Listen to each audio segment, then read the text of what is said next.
Good morning, everyone. This is John and Jody with Eastside SDA Fellowship Sabbath School. May 13, 9:15 a.m. and we're in Kirkland, Washington. And joining us today is Kosuke from a little farther east of here, where there's a lot of trees and forests and mountains, which he enjoys. And appreciate you joining us, Kosuke. And my dad, John Griffin, in Boring, Oregon, sitting on his porch. We were just talking about, that's the same house I grew up in, not 50 years ago, but at least 40 years ago, I think. It's going to be a hot day today. We're finally getting, it seems like we almost skipped spring and we're going straight to summer, because we're going to be hitting 70s and 80s this weekend, and no rain in the near future. Just a reminder to everyone that Mother's Day is tomorrow. So happy Mother's Day.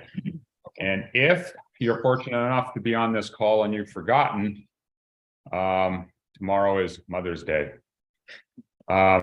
So the book we're going through, and thanks to Kosuke, he's been kind of the lead on this, and actually it's something I've enjoyed a lot, is the Conflict of the Ages series by Ellen White. This is the middle book, The Desire of Ages, which I always thought was kind of interesting, because in at least Old Testament writings, and even spilling over into the New Testament to some degree, i.e. Revelation, it's often the middle of the book you're reading that has the most important stuff in it.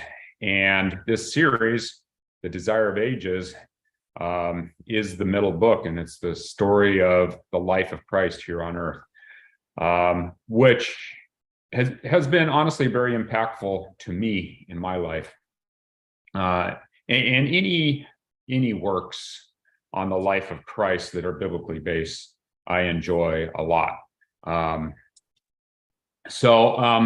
It's chapter 5 that we're going through today. It's called The Dedication. And so I'll give a quick synopsis, and then we'll go through and kind of ask what kind of stuck out in people's minds as to impactful to them from this chapter. I'm going to digress just a bit, and then I'm going to do a summary. I think worship is foundational to a relationship with God. God is our creator, God is our savior. And worship isn't just Sabbath school, it isn't just church. It's something you can do day in and day out.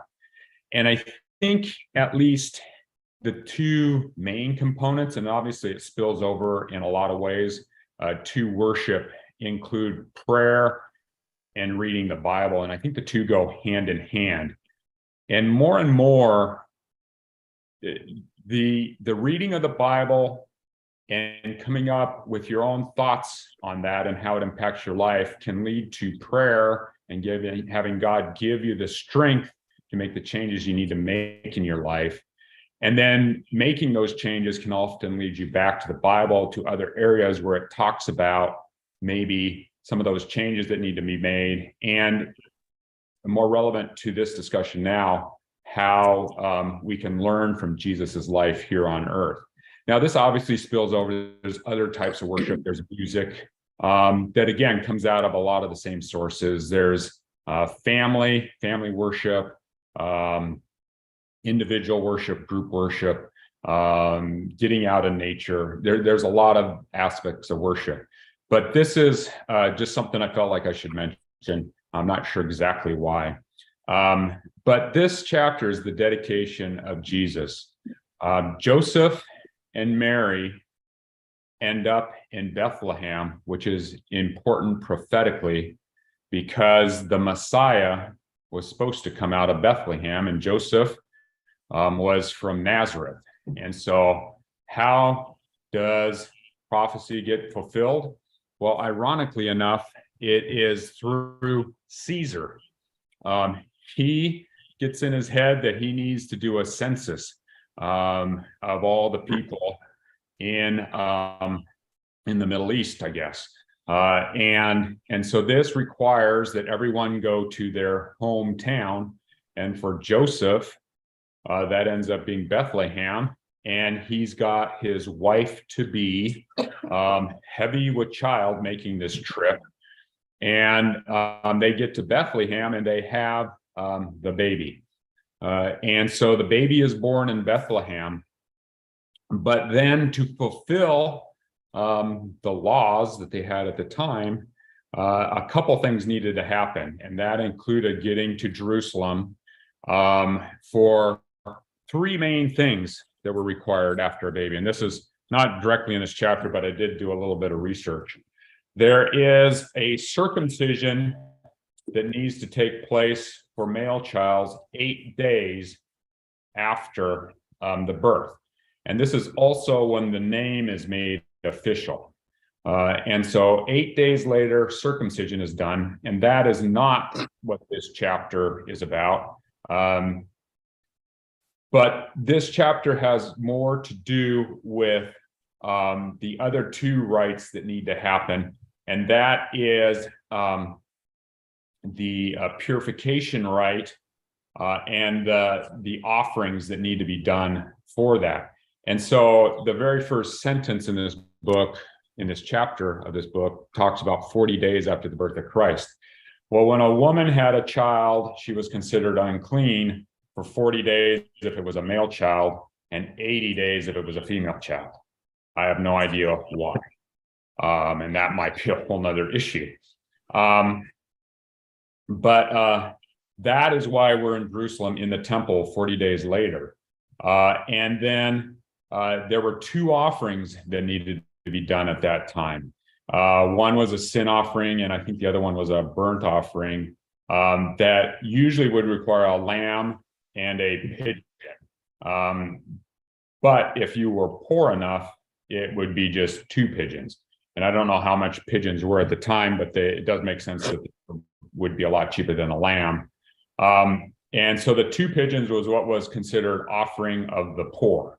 And so we can surmise from that Joseph was not a particularly successful carpenter in Nazareth, and they lived on the poorer side, which has some ramifications for Jesus and his life, because Jesus would eventually take over the carpenter business from Joseph for, basically 30 minus 12, what is that, 18 years?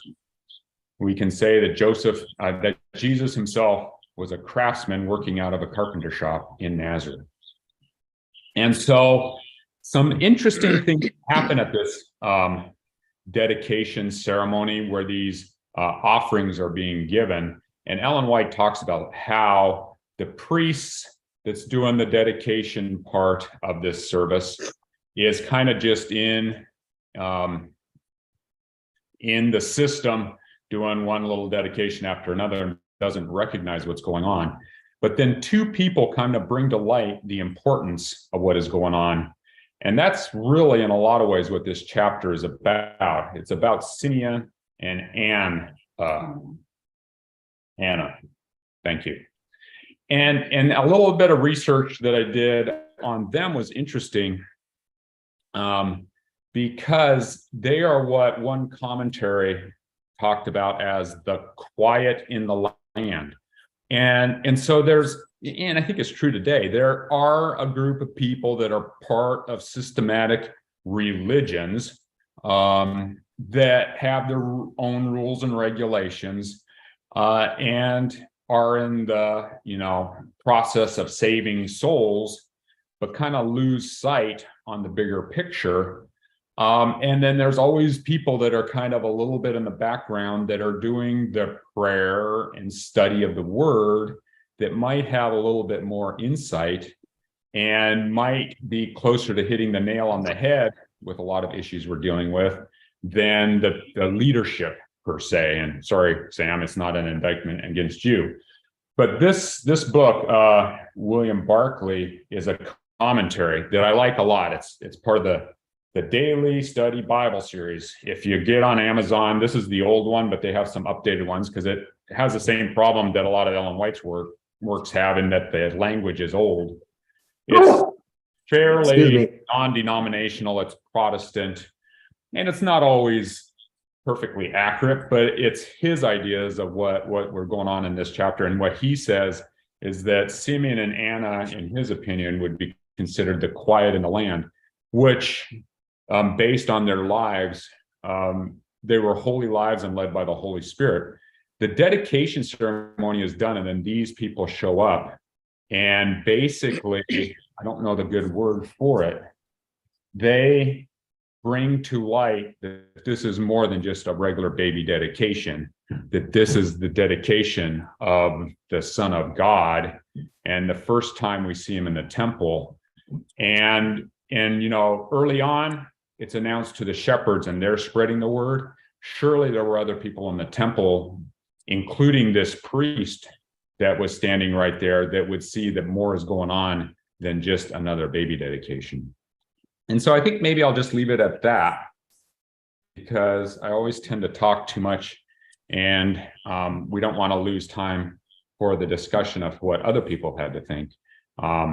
So we're going to start with Jody, and then Kosuke as our guest we'll go to next, and then my dad.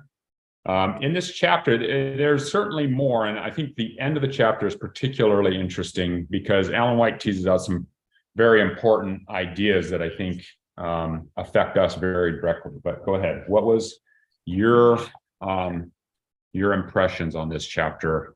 Not too many, just one or two, so the rest of us. I guess my impression throughout the whole chapter was people just didn't know what was going on. So they bring Jesus to be dedicated, and people just don't know who he is or anything about him, and how, they didn't Mary and Joseph didn't make a big hey, do you even know who you're dedicating here? It was nothing. They're very humble about the whole their whole offering, as far as what they brought to the temple to be offered. And then obviously Simeon and Anna kind of blow their cover almost, I guess, if we want to say it like that. But then at the end of the chapter, it loops back around to I didn't mark it. Anyways, it loops back around where Mary, it talks about Mary didn't even know the path that things were going to take. There we go, maybe over here. So on page 56, it talks about Mary pondered the broad and far-reaching prophecy of Simeon. Simeon, whoops. As she looked upon the child in her arms and recalled the words spoken by the shepherds of Bethlehem, she was full of grateful joy and bright hope. But she really, I don't think she knew what she was in store for. I think is one of the things that is these people didn't know. She didn't even know the impact and the importance of Jesus at that point. And then I would say, I don't know where you're. Well, let's tease that out. Well, I'm going to just let me finish. And then the last page 58 struck me. I know John wants to go back to this other part, but it talks about in the final day of judgment, every lost soul will understand the nature of his own rejection of truth. And then it goes through there. And I just am struck with how blinded we are to our own problems. And when I look at this, it's at some point we're going to have to take ownership. I feel like there's a lot of non-ownership of society. All of us included, not always taking ownership of the things that we've done. And here it's talking about you're going to have to, as I deal with young children, they don't always own up to what they've done.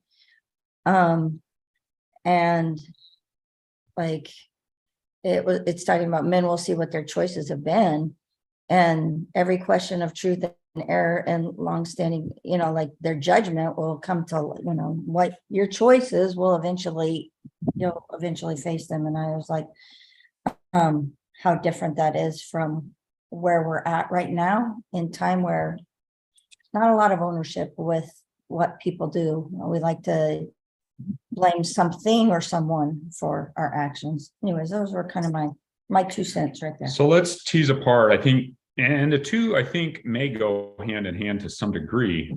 But I think the word that comes to mind when you were talking about, Mary pondering in her heart and still not knowing for sure is expectations. It's clear to me, I think, and you guys can tell me if I'm wrong because I'm not always right, that everything Mary needed to know was given earlier when the angel came and told her, hey, you are going to become pregnant, and the baby you are born bearing is not only going to be the Messiah, the Son of God, but here's what you need to name him, and all of it. And she agrees to do this. And then Jesus is born, and things happen. Mary is constantly pondering in her heart, and that's what stuck out to me here is, she's pondering in her heart these things when the angel comes, but then she's pondering in her heart when Simeon comes. And at the same time, she has the same expectations that everyone else in Israel had, and that is that the Messiah was someone that was going to come and take Israel away from Rome and create the nation that it used to be in the days of David. And I agree with Jody. I mean, how far off are we in the prophecies that we think we know so well now? And what are we missing? And what are the ramifications? Well, I think in here, she's given so little information to begin with that I don't think she knows what her expectations are. I mean, she's clearly finding out as she goes along, like any other parent, but I think she's, trying to figure it out as she goes, because she doesn't start out with all of the information that maybe would have set her up for. You feel like there should have been a weekend seminar or maybe a week-long retreat? I don't know about that, but she was young. A PowerPoint presentation? Yeah, I don't know. Or how about, I'm getting snarky, sorry. That Coach did. Whatever their version of a Revelation seminar would have been, a Messiah seminar. The Messiah is coming. These are the texts you need to know that it's true and to know what to expect. Maybe it's no more information than we have now. We know interesting that Christ will come, but we don't know a lot of information. We're kind of finding out as we go and kind of in the dark. All right, Coach K will clear this up for us. I don't know, but so this chapter which struck me is the contrast between the how Jesus was born, just ordinary baby of the poor family from Galilee, which is not anyway that socially high status or anything like that. Yet that God sent Gabriel to Zechariah to prophesy about, to give a heads up about John the Baptist, who is a forerunner of the Messiah, right? And then that Gabriel also appeared to Maria to tell her that you bear a child who will be a son of God, basically, right? And then when the baby dedication, the kind of prophecy was kind of reinforced and confirmed, and added more kind of nuance about it by the statement by Simeon and Anna. So the thing is that the contrast, the baby was just an ordinary baby, even that you touch him, maybe he cries and he smiles, and I'm sure he did a poo in a diaper, right? So nothing different. And a worldly view, I mean, it's just a baby from the poor family. But from the above, there are so many additional, a statement given to the people. So here is a challenge for the people and for us, that as Jody said, can you believe it? And what do you believe it? And why you believe it? Do you believe what you see, or do you believe what the God says to us? Or do you believe what you want to believe, hoping that that becomes true? So that's interesting. I mean, you're absolutely right, Kosuke. And what came to my mind was, they had these expectations, because that's kind of where I left off thinking. And if the expectations were that the Messiah was going to come to conquer the Romans and reestablish the kingdom of Israel, this is just a baby that's been prophesied in the past, like decades and centuries, but then with even recent prophecy within weeks and months, and then right here in the temple. And this is before Jesus basically broke all those expectations by saying, the kingdom is here and it's on earth and it's with me, and it's a kingdom of peace and inclusiveness to everyone besides Israel. That's when these hopes were really dashed. And early on with the baby, those hopes should have been there, and there should have been this excited frenzy that the Messiah is here, the Messiah is born, and what are we going to do to support this family and to support the Messiah as a baby, and then as a child, growing up within this poor community. It just never happened. I don't know why. Or maybe it happened and it's just not recorded. No, I don't think it happened, because they went back to Galilee, and until 12 years old, that he never came back to Jerusalem, right? Presumably. Right. So no attention, no description in the Bible during the time. Well, the only thing I can think of is the next big thing to happen is they did get chased out of the country to Egypt, because the king was trying to get rid of any competition to his throne. But yeah, otherwise nothing happened.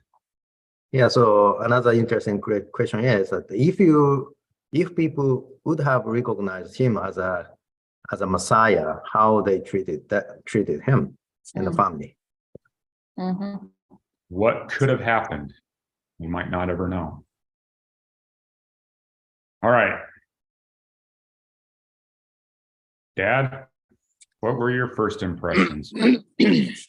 Well, I'll have to admit that I really enjoyed this chapter, and there were many profound things. I was particularly attracted to something that was somewhat less profound, and that was the third paragraph, where it says, the offerings presented to the Lord were without blemish. These offerings represented Christ. From this, it is evident that Jesus himself was free from physical deformity. He was the Lamb without blemish and without spot. His physical structure was not marred by any defect. His body was strong and healthy. And throughout his lifetime, he lived in conformity to nature's law. Physically, as well as spiritually, he was an example of what God designed all humanity to be through obedience to his laws. Now, as a lifestyle physician, this is fascinating to me, because we know a little bit about what Jesus lived like. And so one of the things that comes to mind, well, a trivial thing is that they had toothbrushes in those days. I gave them out to some of the kids at our church last week. But, that he may have brushed his teeth. We even know what kind of a toothbrush to use. But besides that, we do describe that a bit, because I'm thinking red and blue coming from your dentist's office. No. And this is really a side issue I probably shouldn't have even mentioned, but it comes from a tree. It's a root from a tree, and it's about this long. I should have one, but I've got one, but it's in the car, so I can't show it to you right now. But in any event, we know these toothbrushes were used in the Middle East, and we know that they were used in Ethiopia and Israel and Egypt and all these places as toothbrushes for brushing their teeth. And when John and I lived in Ethiopia, people used them there then. In any event, that's a sidetrack. But the main thing I wanted to say was that the patriarchs, the contemporaries of the disciples, have told us what kind of a diet they followed. We know a couple things. Christ did not use alcohol because he was a Nazarene. We know another thing, and that is that he ate fish. And we know that otherwise that he was a vegetarian. At least that's what is described. They called him a vegetarian, but in those days, a vegetarian ate fish. And I thought, we can see a little bit about diet there. I think it's safe to say, for instance, that he didn't drink Coca-Cola or any of the manufactured things that we have nowadays. In any event, I'm just going off in a sidetrack, but it appears that he would have lived forever if he had not been killed by Satan. Well, that's an interesting statement at the end. And the one counterpoint to what you were saying is I think he might have had lamb maybe once a year or so, with at least the Passover rite, which you could argue against, but I'm going to argue for, except that it's an interesting point. And in that day and age, it's interesting, as meat heavy as we are here in America, in other parts of the world, third world countries, meat is very much saved for special occasions, and it's a community event so that it doesn't go to waste. And so what I'm referring to with the lamb is obviously the Passover, because the Passover lamb was part of that rite. But yeah, I agree with Dad. And it's not only that, they were active people. I mean, they were, a lot of them were agrarian, worked on farms. You communicated, you transported by walking. And it was a very community-oriented lifestyle. So what was his last statement? That he would have lived forever. Mm-hmm. You gonna take him on? Well, that he's not supposed to live forever. The thing is that we had a little bit discussion last week on that point. So if you look at Isaiah 53, that he came here to be sacrificed as a Lamb of God. So what if that he would not have been killed on the cross? I assume that he will die in a nursing home, happily, surrounded by people worshiping him, and go to heaven. Well, I think what Dad was getting to is based on lifestyle, he could have lived forever, but I'm going to push back on that too. I think God has created a lifestyle that is appropriate for us, but it is that breath of God in us that keeps us living forever if he so chooses, and eventually will be that way. And there's also part of me, I mean, Jesus was fully man, but also fully God. And we hear later that there were places where he just wasn't able to cure people. And I think, and it had more to do with their unbelief than his divinity. And I think with his divinity was definitely restrained, because I can't help thinking that God, to use your analogy, Kosuke, walking through a nursing home with unrestrained divinity would have a lot of healthy, younger looking, vibrant people walking out because they had no reason to be there, just because they'd been exposed to the direct presence of God's divinity. And I think we forget that that's how powerful God is. And that's the God we serve. And sometimes we get lost in the weeds and forget some of these pretty obvious things. Let me push back just a little bit, and that is that if Christ, and he was perfect, and if the reason that we die is because, as it says in the Bible, the wages of sin is death, Right. and he never sinned, then it seems to me he would never have died then. But that's a moot point because he had Satan there against him. And so, yes, he came as a sacrifice. But I don't think this is an issue that we need to spend too much time on. Well, that's interesting because both you and Kosuke have mentioned that he came as a sacrifice and it was prophesied. So tell me something. And here is my question. And Sam said he might be writing in questions. If Jesus came as a sacrifice for the sins of the world, why could that have not been done in a weekend? Because in a lot of ways, the crux of what Christ did happened on a Friday when he died for the sins of the world. And then he rose again on a Sunday to gain victory over the results of that sin, i.e. death. I mean, it could have been a weekend event. I mean, it could have been a one-day event. Jesus could have died, been buried, and the next day been resurrected. He's all powerful. And this gets back to, you know, some of the issues with creation. Was it really a 7-day event, or could he have just snapped his fingers and it all happened? What are the ramifications of him having to go through the process that we as humans have to go through? Getting born, getting dedicated, going through the rites of, you know, every other firstborn child, to the point he eventually gets baptized, and he lives a life as a tradesman. He lives a life as a tradesman for longer than he had his ministry. What is going on, I guess? Did it have to be that way? John, see, I don't see prophecy as being something that we are compelled to fulfill.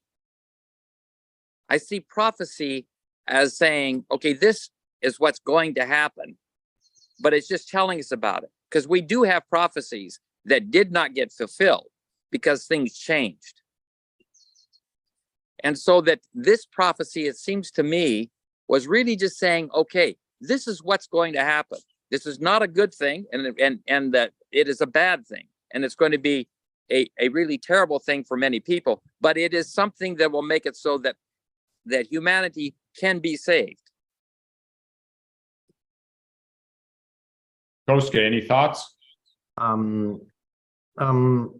I think I agree with John Senior in a way that prophecy in the Bible is not is a things which will happen eventually. That's a prophecy in the Bible. Yet that the human beings have options to do whatever we do with free will, right? But God can see future, and he knows Jesus needed to die on the cross on Friday evening, which is a Passover night in that year specifically, and needed to rest a few days during the Sabbath, and then that resurrected on Sunday.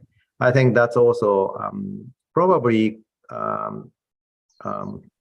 implying that because if you think that resurrection is a rebirth, which is a recreation, that's related to the creation story, and God rested on the Sabbath, right? And week started after that. I think that Jesus just follow what God instructed or that he decided when he was in heaven. So unfortunately, the human beings and the people at that time had a choice to treat Jesus differently. And he could die in a different way. Yet that God knew that it will happen as prophesied. That's how I view. I think we need to be careful with prophecy. So I agree with what both of you have said. I think prophecy is only one thing. And I think in a lot of ways, it's easy for religious people to get hung up on prophecy because it has this intrigue, is it going to come true or is it not going to come true? It's very binary in a lot of ways. When you look at prophets in the Old Testament, which that word is directly tied to, prophets produce prophecy to some degree, although it's not exclusively. Prophets were really teachers. They weren't necessarily priests, they could be, but they were the people that provided instruction and guidance. They were the people you went to when you needed help with an issue. And so in a lot of ways, prophecies were more professors, so to speak, with extra understanding in the laws of Israel and leaders to some degree. And a lot of what they said was prophecy as in instruction. I think we get hung up on prophecy being, predicting the future, and Adventists especially. I mean, the Adventist part of Seventh-day Adventists is what's going to happen in the end. And there are Adventists that are spiritually disabled themselves because they've spent so much time in one area that they've forgotten to open up their eyes and look around a bit and see what's, what living a truly Christian life is, in their communities. They are not effective in doing God's work because they've gone down this one rabbit hole so far, they aren't able to get turned around and come back. I think what I was getting at with that question, I think there is no question that the primary reason Jesus came to earth was to die for our sins. And Sam made a comment here, if you've already read it, he's a little ahead of where I was going to be, but that could have been simply done in the snap of a finger, basically. He could have come, he could have died, he could have risen again, and the fulfillment of prophecy could have been done. But I think it's a lot like being a parent. Sometimes the better thing isn't just doing the one thing that needs to be done for your kid.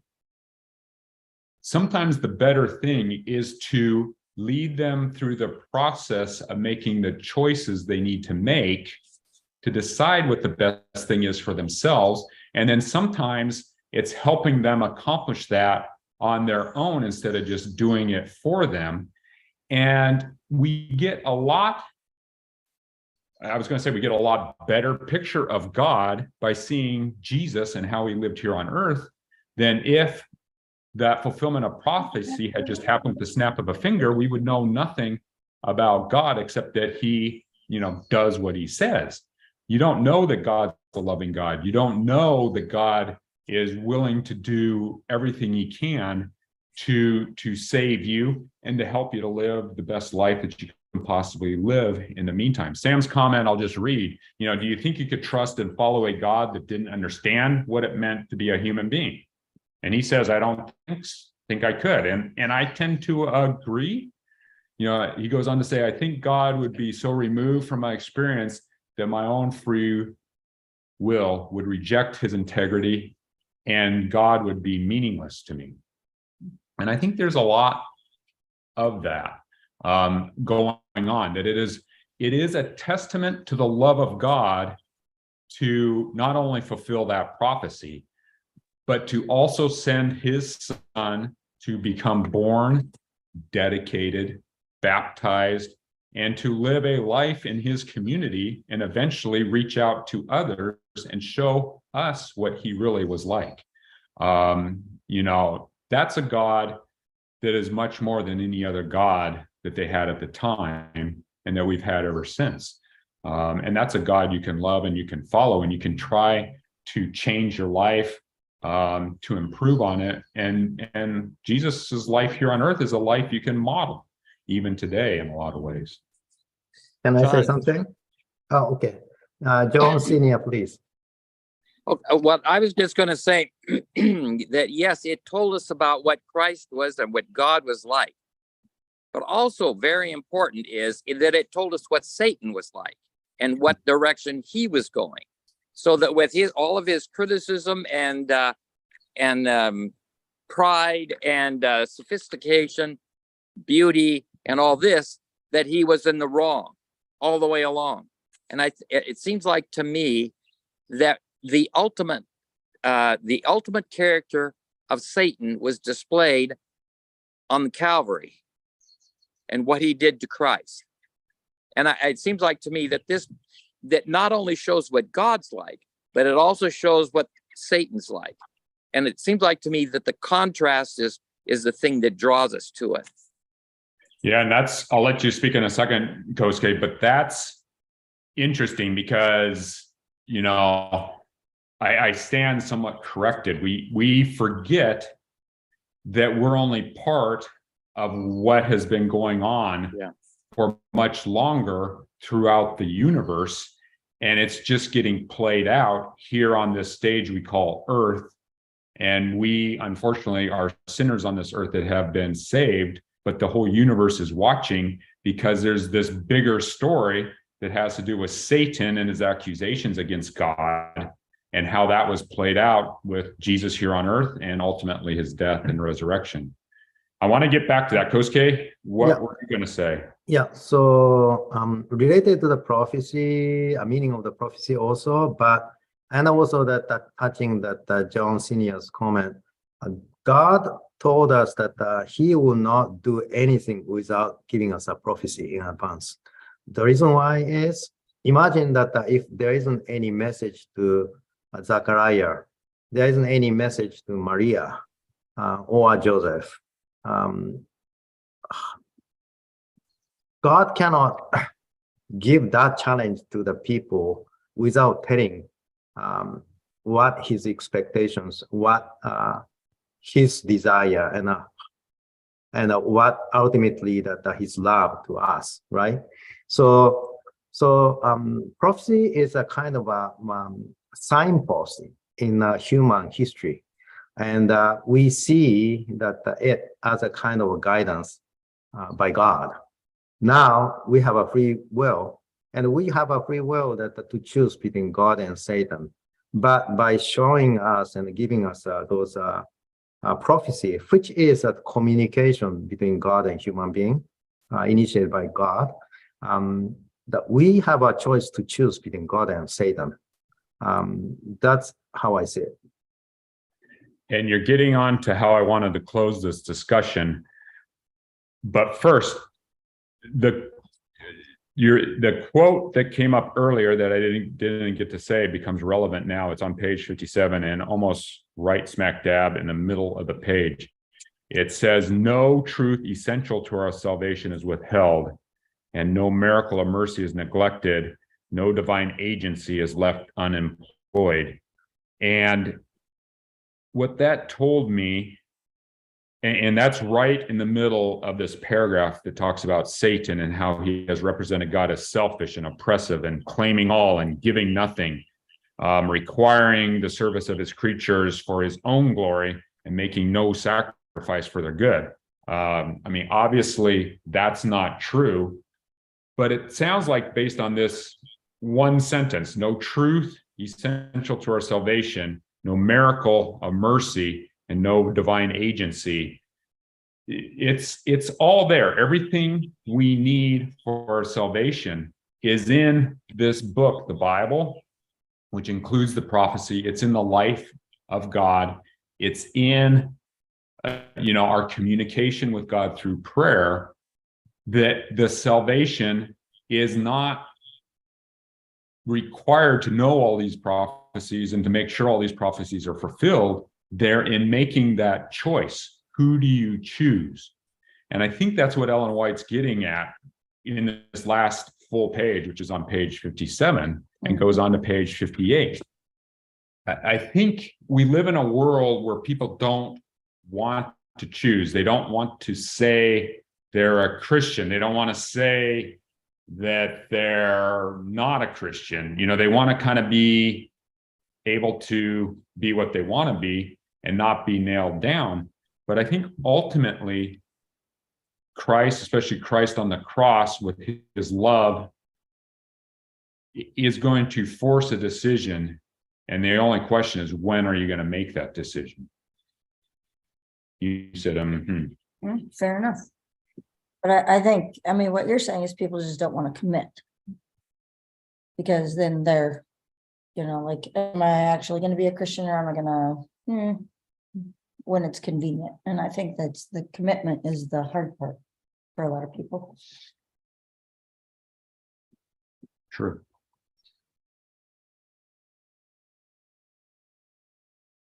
Anyone else have any other thoughts?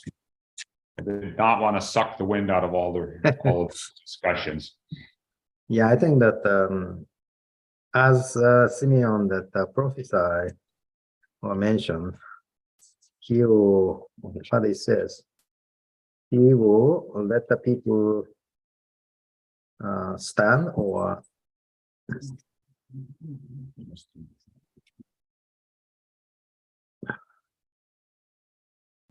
down, right? So say that again, Kosuke. Well, that Simeon said that this child will let the many Israel's people fall down or stand up, or the sign of objection. I'm reading a Japanese Bible, so that maybe English translation is different. Luke chapter 2, verse 34. Right. Simeon says to Mary, this child is destined to cause the falling and rising of many in Israel, and to be a sign that will be spoken against, so that the thoughts of many hearts will be revealed, and a sword will pierce your soul too. So kind of a prophecy there at the end of this blessing. Right. So that's to everybody, because not only, I mean that it's a to everybody, not only limited to Israelites, because the God was is a double-edged sword in a sense, because it decides and determine or help us to determine that which way we would like to go. We choose, and I think the Jesus death on the cross, that's just the pinnacle, in a sense that that's a moment that God's love is proclaimed to the world, and understanding that, do you reject it or do you accept it? Yeah, and I don't think that answer is not so easy, and people come back to that question many times in life, and some people accept immediately, some people just keep it in a corner of the head, and someday that the Holy Spirit may inspire the person and accept. Don't know the process, but yes. Well, John, I think my response is that I really love the way this ended, this chapter. And it says, my vision is blurring here. In the judgment of the universe, God will stand clear of blame for the existence or continuation of evil. It will be demonstrated that the divine decrees are not accessories to sin. There was no defect found in God's government, no cause for disaffection. When the thoughts of all hearts shall be revealed, both the loyal and the rebellious will unite in declaring, just and true are thy ways. In other words, the judgment will be made by every single one of us, and every single one of us, the sinners, the saints, everyone, that will be saying, God, you did what was right. And this is not something they're forced to do. This will be something coming from them spontaneously. yeah, I mean, it's a powerful statement, because first of all, the greater judgment is on God, and this is universe wide, not just the world. because the whole universe is looking and trying to decide, if it hasn't already, who was right. I mean, was God right or was Satan right in his statements? And God, like Kosuke was saying, giving us all free will and being a God of love, can't just put his foot down and stop things. He's got to let them play out. And so ultimately it plays out in this scenario, just like you were saying. It will be the universe judging God and judging him as right and Satan as wrong. I think we all have our own personal judgment that we will go through, but it's a judgment in our favor. And if we chose not to follow God, ultimately we choose to follow Satan, but that will be made clear in the end. I mean, this issue gets forced, and I like this statement on page 57, at the cross of Calvary, love and selfishness stood face to face. Because when you look at the problem Satan had, almost all of it comes back to selfishness, pride and selfishness to some degree. Pride in not being able to get things turned around when he had a chance and still not getting things turned around, but ultimately selfishness in the way he lives his life. And that, unfortunately, in a world of sin, affects all of us to some degree. Pride and selfishness is probably the biggest thing we have to keep people from committing, because it is a big commitment. Yeah, I think that the Ellen G. White, what Ellen G. White tried to say is that on the cross, we know what the love is. We know who God is, and the statement that just John Senior read is the song of the Lamb, or the song of Moses, singing in heaven, that all the created beings see who God is. And now some, unfortunately, people choose opposite ways still, because that's their nature. And but to everybody, they see who God is and who love is. So let's wrap up with that last sentence. When the thoughts of all hearts shall be revealed, both the loyal and the rebellious, the non-loyal, will be united in declaring, just and true are thy ways, thou King of saints. Who shall not fear thee, O Lord, and glorify thy name? For thy judgments are made manifest. That comes from Revelation.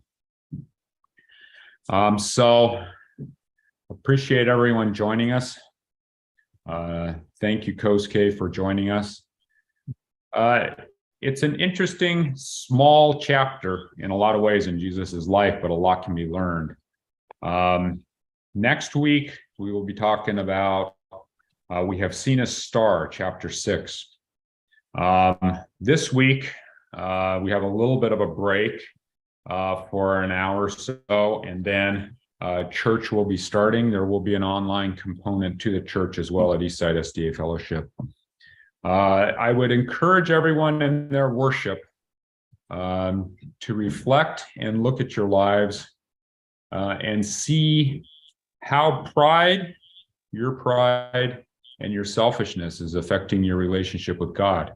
Because if it's affecting your relationship with God, it's likely affecting your relationship with your spouse and your kids and the people you go to church with, go to school with, people you work with, people in your community. And God is more than willing, through his Spirit, which we see Simeon and Anna as good examples of what a Spirit-filled life could be. He's willing to work with you and make the changes that you need to make. So may you all have a blessed day. Enjoy the nice weather this spring. And may you all be able to make that connection with God and be responsive to his Holy Spirit and the changes he wants to make in your life to help you with your pride and your selfishness. Help all of us with that and lead you in a blessed life. Thank you, everyone. I think that's it. Thank you.